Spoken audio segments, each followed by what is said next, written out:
Hi guys, welcome back to our YouTube channel. So in this video tutorial, I'm going to show you how to play workshop maps in CS2 or Counter-Strike 2.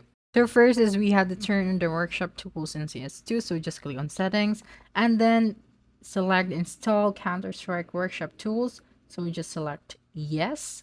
Now you have to look for an available workshop maps in CS2 so that you can use this to install. So after downloading an available workshop maps, is we have to open our Steam application. Okay, so let's exit this one and go to our Steam. So here is the downloaded file, a workshop map. Okay, so let's open our Steam and go to our library and then right click the Counter-Strike 2 and select properties. So here click on the installed files and then click on the browse at the top. Okay, so let's locate the file. So just select the game and then CSGO.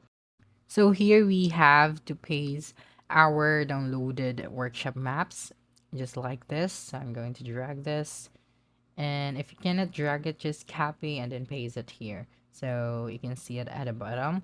Now finally, when you start your Counter-Strike 2, then you would be able to play the workshop maps. Okay, so that's it. Don't forget to subscribe to our YouTube channel for more video tutorials in the future. Bye!